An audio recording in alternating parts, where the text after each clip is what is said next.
All right, guys, we are back for a little bit more of, the culture war. As you know from the previous video, we are currently out cranking the homosexuals, furiously beating it until we win. So, the whole thing with Emma Frost and how attractive that she is, and the fact that the homosexuals and the feminists, they cannot stand that. So, although she looks like a Karen, so... Again, liberals are very interesting in the way that they try to reframe topics and issues where I guess they're trying to make us defend that Emma Frost has attractive features as a Karen when she should not look like a Karen. So I swear to God that it's a psyop that's going on, and I'm going to stick to that. Anyways, we are here because PlayStation is dumping Sweet Baby Inc. in DEI purge. Now, I don't really know if I actually care about this. I think what I care about more is what do I think PlayStation is actually doing? We know that they're a woke company. We know that Xbox is a woke company. So really the question is, are they dumping wokeness as a whole? Are we going to start getting games again with only white characters and hot white women? Are we going to have that again? What? I mean, Final Fantasy VII Rebirth was woke with the homosexuality and all that, and making Sephiroth super horny for Cloud, and then I guess Cloud kind of at one point horny for Sephiroth, or at least they wanted you to have that idea so that the gays can go write their freaking fan fiction like freaking degenerates. By the way, you freaking kennel and cradle hunters, I freaking see you. I see you freaking punks. What's up? You're a freaking degenerate. The ovens, they're waiting. Anyways. So, they pushed a little bit of wokeness onto Final Fantasy VII, both Remake and Rebirth. But, then we get stuff like Stellar Blade. It doesn't mean anything until we actually see that most games are going back to what they used to be. I need to see Bayonetta with her freaking triple G breasts hanging out. Moving on. And fellas, it's time to dance on the ashes. Sony's axed a pile of projects tied to these narrative hacks. After years of Sweet Baby turning AAA games into preachy PowerPoint slides, it seems like the big dogs have finally grown a spine, it seems. Are we done with heroes in video games whining about their feelings and acting like they were forced to attend unconscious bias training? Well, let's see if there's... Yes, like God of War from God of War Ragnarok. Sorry, Kratos from God of War Ragnarok. How that game made Kratos a freaking cock. And by the way, I have a video on that on the channel. You can go check that out. And see me seethe about the game. There's any truth to what's going on here. To put it simple, PlayStation's cleaning house. From that Park Place, Sweet Baby Inc. reportedly dropped by Sony as gaming giant cancels several projects with Sweet Baby Inc. involvement. This massive bombshell comes from friends of the channel Gothic Therapy. This husband and wife duo are like the eyes that Sweet Baby Inc. just can't seem to pluck no matter how hard they try. They've been exposing and getting scoops on everything Stinky Baby related for a while now. Pretty much, Sony's cut Sweet Baby Inc. loose, scrapping multiple titles in the pipeline. Hopefully this means that the next God of War won't have any rainbow axes or Kratos going to a therapy session to talk about his toxic masculinity. This news isn't surprising to someone like me. After all, Concord's $400 million belly flop was the thing of legends. Sony lost a lot of money and credibility when they released that stinker of a game, especially when you consider that Concord costed Sony more to make than something like either Last of Us games or even God of War 2018 and Ragnarok. Yet all the games I just said have sold somewhere in the 10 million plus range, which even for Sony, that's not enough it seems these days. After all, when you compare the pre-Sweet Baby Inc. version of God of War, which sold somewhere close to 20 million, to Ragnarok, which actually sold less than that, it's not really surprising because people don't want this blasphemy in their videos. Good. Screw that game. The soy boys, the shills, the grifters, they loved. Or I don't know about grifters actually, but the shills, the God of War Ragnarok shills, those guys were super down bad for that game. But it was absolute dog filth. Propaganda trash. To Ragnarok, which actually sold less than that, it's not really surprising because people don't want this blasphemy in their video games. And of course then you have Spider-Man 2, which was also Sweet Baby aligned and barely scraped half its 2018 game sales in comparison. Sony's wallets are crying, and Sweet Baby's the fall guy. But it shouldn't be that surprising considering where Sweet Baby's mission started. Man, I'm so sick and tired of us pandering to blacks. Oh wow, his spider senses are tingling so he can type on his computer from his bed like this. Ugh. Enough. Enough. Enough. You would not be doing this for long because you would be losing circulation doing it this way. This is retarded. This is stupid, but it's just, they're doing this for the blacks. Ugh, sick and tired of the pandering. Which is Quebec, Canada, by the way. Which makes me sad every time I remember that I'm Canadian, and that means this plague originated near me to any capacity. And yes, I apologize on behalf of Canadians, dear viewers. We're not all morons who think all your games should suck a donkey balls, I assure you. However, that Park Place does bring up a story I didn't know about when it came to Kim Belair. That's the co-founder of Sweet Baby. I'm sorry, what did he say there? Be that wait. considering where Sweet Baby's mission started, which is Quebec, Canada, by the way. Which makes me sad every time I remember that I'm Canadian, and that means this plague originated near me to any capacity. And yes, I apologize. Bro, why are Canadians always big on YouTube? I'm going to ask that genuine question. That is a psyop. Absolutely. Makes no sense that Canadians always just end up. And I say big, air quotes, but like seriously. A lot of Canadians, I mean, you know what? You know what it is? As you know, if you've read the study, YouTube censors anyone that is right wing, especially far right. If you are far right, they absolutely censor you. All right. If you know anything about being proper American, you are far right. The founders were far right.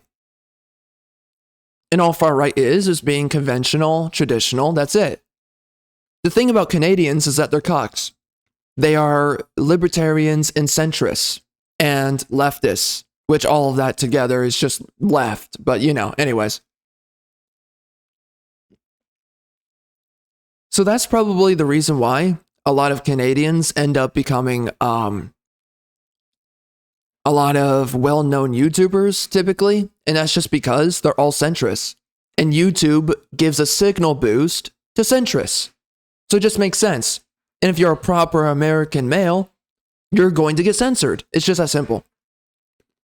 On behalf of Canadians, dear viewers, we're not all morons who think all your games should suck a donkey balls, I assure you. However, that Park Place does bring up a story I didn't know about when it came to Kim Belair. That's the co-founder of Sweet Bing Bong Baby. So she was interviewed at some point in 2019 and brought up Mass Effect 2 of all games, and according to Park Place, Kim Belair was upset that players were able to change their Commander Shepard into whatever they wanted when they played that game. As in, your skin color, being male or female, the whole shebang. So her Commander Shepard, which she made, is a black female character, obviously. Oh my gosh, bro. Yeah, because Shepard would absolutely... By the way, Miranda, call me. Nice butt.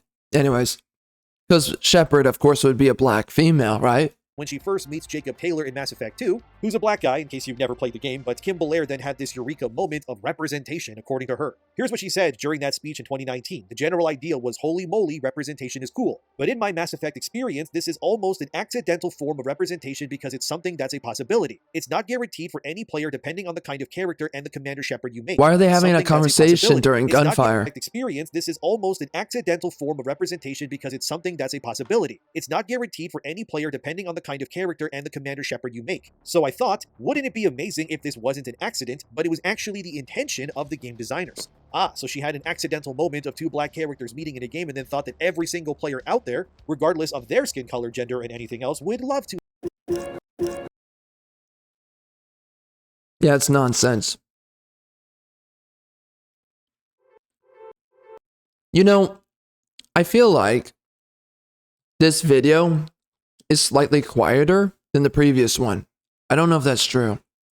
Have the same sort of experience that she had. So this kind of explains South of Midnight, which came out recently, by the way. It's made by Compulsion Games. The actual Steam numbers Stupid game are, well, here, take a look for yourselves. Yeah, they're not great, as you can see. Not many people actually bought this game, which retails for $50 Canadian at release, although it is available on Game Pass. So I would wager the majority of people who I guess did end up playing this game probably just did there instead of buying it outright. And that game, as I reported way back, was originally meant to star a white, fair-skinned young woman. And the game was never meant to be in the Bayou Swamps or anything like that. Yep. Rum spoke to devs at Compulsion. This was almost a year ago about this game. And he even got an actual character model comparison from devs there, as you can see here, where the original... She even had cleavage.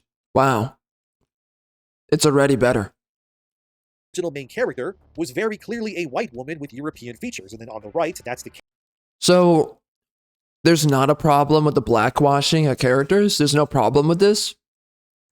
character that ended up being the final product, and as you can see with your very own eyes, they're completely different. But it's no surprise once Kim Belair joined Compulsion Games to help with the narrative design of the game, she pushed to completely change the game to fit her own agendas and ideals. Because the game was never meant to be what it ended up becoming, but she just forced it because she wanted everyone to have that same experience that she had when her black female Commander Shepard met Jacob in Mass Effect 2, because representation. It's always funny how people have an experience and then imagine that everyone wants exactly what they want, except that it's never really the case. And it ain't even rumors at this point, because Sony's pattern is clear. Even Square Enix, for example, they bailed on Sweet Baby Inc. last year after Forspoken died. Sure, Forspoken was consulted by Black Girl Gamers, which yeah, is also a real consulting firm, but Black Girl Gamers, Sweet Baby Inc., all of it is sort of the same kind of beast. And if you know the story surrounding Forspoken, Luminous Productions, which made that game, went from creating one of the highest selling Final Fantasies of all time with 15, and then released Forspoken that literally nobody bought and critics hated. It was a certified modern flop of epic proportions, and then Luminous ended up closing shop, but since it's Japan, the devs didn't really lose their jobs at least, they just kind of got folded back into Square Enix to join their various other teams at the company. And Forspoken, like South of Midnight, was based on a demo by Luminous called Agony's Philosophy, which you're seeing on screen right now. And it, just like Midnight, starred a character that was very obviously, as your eyes can see, not a black woman at all. And look, I'm not saying that games can't have black...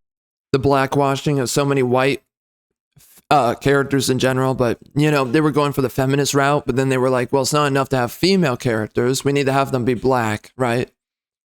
So that's amazing to see how many times they've changed all of this over. Black female leads or anything like... And nobody wants to see black female leads as characters in games. Nobody wants to see that. Like that, but the point stands that both of these games were made from concepts that were clearly one thing, and once these consultation groups got involved with a project, they became something else entirely. So it's no wonder to me anyways that now PlayStation's joining the club of kicking these consulted firms to the curb. Because Sweet Baby's flops are legendary. Suicide Squad bled $200 million. Spider-Man 2 launched with more agenda than a summer camp. And while Sweet Baby Inc. didn't work on it, Concord channeled that same sort of activism energy. And then it got shut down faster than a PSN outage. You ask me, hiring Sweet Baby Inc. to work on your games now is just like inviting in the Grim Reaper to take you away at this. You know what the wokeness era is really showing to us? What's really revealing is the fact that women and minorities are not good at creating fiction. They're not good at it. Point. Even Insomniac, which did Spider-Man 2, which underperformed, is also doing the Wolverine game. And I think this change has been a long time coming, since back in October 2024, also from Park Place, Marvel's Wolverine's creative director no longer on project due to creative decisions around the game. Not so good. Brian Morton, who was the original director of this Wolverine game, he'd been working on it since 2021, and then as we now know, leaves 3 years later, and then just ended up leaving Insomniac entirely. So now there's a new creative and game director, which are people who have worked on Insomniac's other hits like Ratchet and Clank and more. So this just tells me that this change in direction and citing the creative differences behind the scenes are being changed are lining up rather perfectly with Sony. Again, according to Gothic Therapy, completely removing Sweet Baby Inc. from their company like they were leeches that got way too comfortable. Because look, whether that South of Midnight game is good or not, I'm not playing it. Don't ask me to do that, alright? I already suffered through Ass Creed Shadows for the channel. It's bad. That game is being clearly not supported by actual buyers of the game to a degree that would actually justify its years of development. And it's simple, guys. People don't want to support things that the stinky baby was a part of. And I mean, Spider-Man 2 even was allegedly supposed to have DLCs and story expansions, only none of that happened because, like I said, the game ended up selling 50% worse than the previous one did. You know it's bad because the guy who voices Peter Parker in those Insomniac games, his name is Yuri Lowenthal, by the way, had to tell the internet that Peter won't be sidelined in the eventual third game, despite the second game ending as if Peter was handing the mantle to Miles, which fans, like your boy here, absolutely hated and was a big reason why Spider-Man 2 was so loathed by actual Spider-Man fans. Here's what Yuri said. He will be part of the next game and he won't be relegated to the couch, I promise. While I think that Peter would love to believe that he can just turn it off and not be Spider-Man anymore and live a completely normal life, I don't think that's what's going to happen now. Okay, going to happen now. Oh, so it was in the cards before then. Well, I hope not. Because I don't know about you, but I want to play Spider-Man in my Spider-Man games. And Miles, at least if you ask me, is not Spider-Man, and I don't care how much people try to push him that he isn't. Because if he was Spider-Man, then his own spin-off game wouldn't have had his full legal name displayed on the cover so fans knew who the game actually starred. But let's keep cackling at this train wreck. Sweet Baby Inc. thought they could walk into these studios with the exaggerated swagger of a black teen and just start reinventing how gaming has been done for years. We've got the vision, they thought, and ended up just leaving a trail of smoldering wrecks instead. The fact that Spider-Man 2 sidelined Peter Parker for Miles was clearly a Sweet Baby Inc. decision. Think about it. You got a white hero and a black hero. Who do you think Sweet Baby wants to lead the series? It also makes no sense narratively either. Because Miles has no villains of his own now in that franchise going forward. Mr. Negative's beef with him is done. The Prowler is retired. The villains are clearly going to be the Green Goblin and Dr. Octopus going forward, which are obviously two villains that are tied directly to Peter and not Miles. So what's Miles' angle here? What's his new main villain? I don't know. Maybe he can fight a white guy who's like a to hijack Peter Parker's presence in his own franchise. Landlord. That's making his own identity to replace Peter Parker.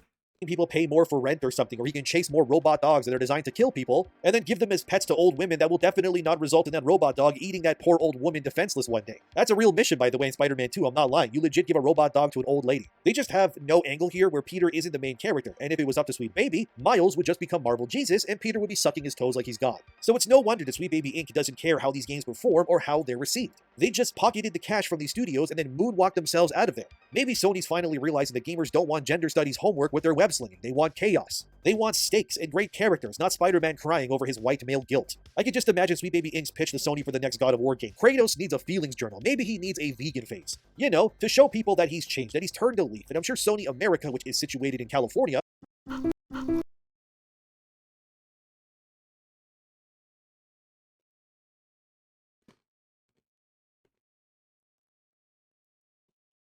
would hear that and start clapping like seals, thinking, oh, it's so progressive. Look, Sweet Baby Inc. so detached, they would turn the Horizon series, if they could, into a co-op knitting simulator. They would instead have you crafting scarves instead of arrows. You ask me, Sweet Baby Inc.'s the DLC that nobody is asking for, and Sony's clearly not laughing. They're just done with this circus. And the cherry on top of all of this is that Sweet Baby Inc.'s Kim Belair once bragged about terrifying PR teams into deals with them.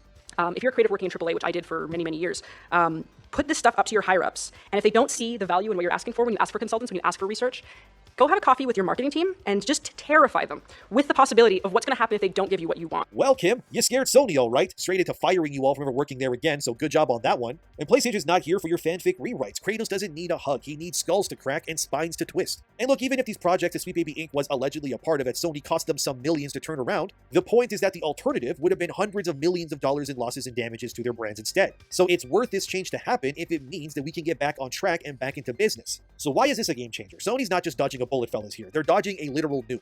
Because Sweet Baby's a vampire, they're just draining games with their representation fetish. Every game that they've touched has been objectively worse because of their involvement, and fellas, it brings me so much joy to hear that Sony of all places could be sending the stinky baby in a rocket towards the sun to atomize it into nothingness. It really does. And I mean, can you blame Sony? When your flagship titles aren't making nearly the same amount of money as they used to, then you look over and you see stuff like Black Myth Wukong, just saying, you know what, screw your consultants, and then, oh, they just end up selling 20 million plus copies. That's Elden Ring level, by the way. And then Black Myth Wukong becomes an overnight legend, and that unifies and pushes China's whole game industry to overdrive. And Sony's looking at those sorts of massive success stories that rejected consultants and realizing that gamers want escapism, not lectures on privilege. Because let's be real, you could only have so many Concord level flops before you end up becoming the next Ubisoft, pretty much. And here's the swift kicker to the side of the head. Sweet Baby's still whining like they're the good guys. Kim Belair's probably still trying to spin a sob story to some studio, like Sony stabbed us in the back. Not Kim, you stabbed gaming with your sanctimonious nonsense. Look, studios are going broke. Fans are bored of this, and Sony's done playing martyr. I truly hope this means that PlayStation is now back in the fight. And it isn't just a gesture, but it's instead a middle finger to every suit who forgot that games are for players and not their egos.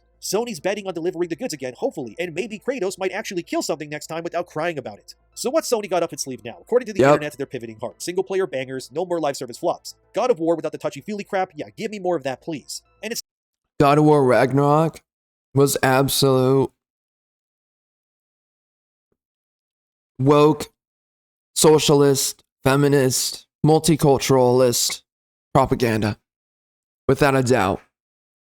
It's no surprise this stuff is happening, as this happened just a bit back. This is from Eurogamer. Sony cancels 2 more live service games, including one based on God of War. A God of War live service game. What were they cooking over there? Whoa. I can already see the reveal trailer. It's a group of randomly very diverse and ugly people with a black lesbian leading the others into battle to fight Greek and Norse monsters. And then black, lesbian, Vikings. Because liberals believe that Vikings are black. of nowhere, an Asian woman with a unibrow and a septum piercing swings in from the left with her own blades of chaos somehow. Then the camera pans up and we see the villain, it's a white guy of course, and then a shot of the vendors of the game shows. And all the vendors are incredibly diverse, and then it shows Kratos for like 5 seconds to remind you this is somehow God of War related, and then the subtitle of the game probably gets said by Kratos like God of War Bloodbath or something like that. Yeah, no thanks, I'm good. I'm glad it's canceled. There's not enough players if you ask me to keep all of these live service offerings going. And I'd rather Sony just focus on delivering quality, agenda-free single-player offerings than tying one of their talented studios to the live service slop cycle of development that is plaguing modern games. Just give us blood in action, Sony, not bonding and white guilt seminars in our games for God's sakes. Because chasing these woke trends is a... I mean, I would love to play a game where my boy Hiddles comes back and we save the world together. Losers game. Sweet Baby's exit from Sony hopefully means that Kratos is going to be smashing gods again. And I mean that both in terms of fights and mini games too, if you know what I mean. And I look at upcoming remasters like Days Gone as a good example of where Sony might be heading. Yeah, the fact that in the new games, Kratos has not been banging hot Nordic women is ridiculous. He should have been, there should be nudity scenes and there should be Kratos banging hot chicks.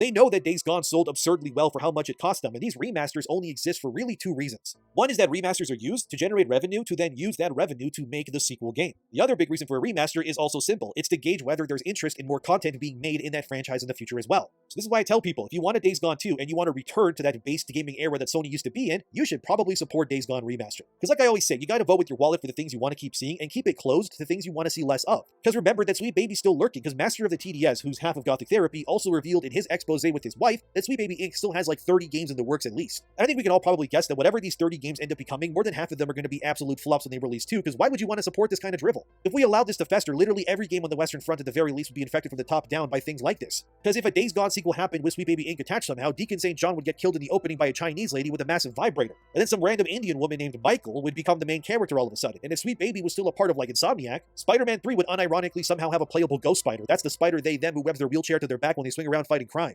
And that's real, by the way. That's an actual character that exists, but we'll know if we're on the right track if Sony drops a trailer with zero preaching for their core franchises. Wow. If whenever the next God of War gets revealed and it just shows Kratos tearing through dudes like he's at a Black Friday sale, maybe we're back in business. And if you ask me, SBI has had the reverse Midas touch. Instead of turning everything to gold, they just turn everything into poopy gray slop whenever they're involved. Sony's got to nail this going forward. Put fun first and throw away the preaching altogether, but if you ask me, this sounds like it could be a turning point. This isn't just Sony's win, it's a win for gamers. They can't reasonably afford these $100 million slop simulators anymore because they're a company that needs to make money. And it's no wonder why the majority of their ports to PC recently are doing well, because people don't want to support stuff that the baby is attached to. And if you ask me, the turning point for all of this, besides Gamergate, was Black Myth Wukong, because they proved it. 20 million plus sales, dude, zero preaching. Sony's move might force a reckoning, make games, not manifestos going forward. Because players are done with the guilt trips, and these companies just can't keep supporting this. And the ripple effect from this move could be absolutely crazy, because publishers industry-wide might panic and they will say, no more consultants, like they're the Scarlet Witch or something. And if Sony's showing spine with moves like this, maybe others might grow one too. And to those 30 or so projects that Sweet Baby is a part of still, my opinion is if you're working on one of those games and you're watching this, probably a good idea to gut whatever slot they put in your games. Because even if you remove Sweet Baby from your credits or try your best to hide that you worked with them, the proof is going to be in your story, your characters, the gameplay, all of it. Because players can tell when they're being talked down to, and no amount of makeup is going to convince people that a pig is not a pig, if you ask me.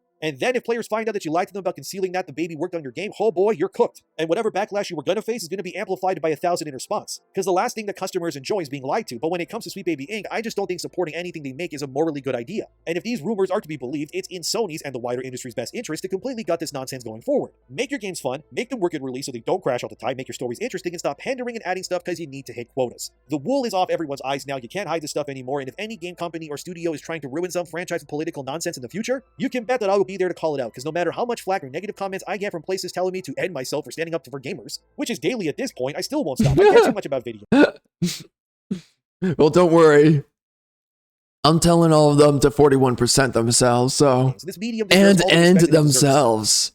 You So know, always ask questions and listen to that pattern 41% recognition in yourself. your brain. If you notice something, look into it, call it out, and go deep. The world will be a better place as long as evil is uprooted in any chance that we can get. But what do you think about all of this? Let me know in the comments. Subscribe. Thank you for watching. And Yeah. You know, man, so I don't really have any faith because I need to see more games like Stellar Blade. I need to see more games that are like Final Fantasy VII Remake and Rebirth without all the DEI scattered everywhere. I need to start seeing some of these things actually change in a proper manner. And we just need to start seeing proper European storytelling come back. That's all we need. And once we do that, games will be cool again. Games will be good again. But right now, we have fully embraced wokeness. We have fully embraced DEI. We keep on throwing black characters into games. And nobody is interested in seeing black characters. People are fed up with it. Nobody wants to pay for it. No one's interested in purchasing. People want to see Emma Frost. They want to see hot, sexy women in general in their games who do not look like Karens, by the way. It's all people want to see. So simply deliver that.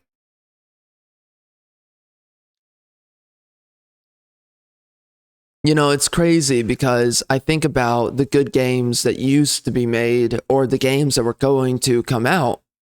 and they had promising characters, promising storylines. I don't know how good it would have actually been, but at least it would have been engaging. And instead, we've been going through this era of clown worlds where everything's bad, everything's stupid, and it's all because of this woke liberal agenda. Because in the end, we know that liberals are not good at what they do. They suck at everything they do. It's not really that surprising, but here we are, of course.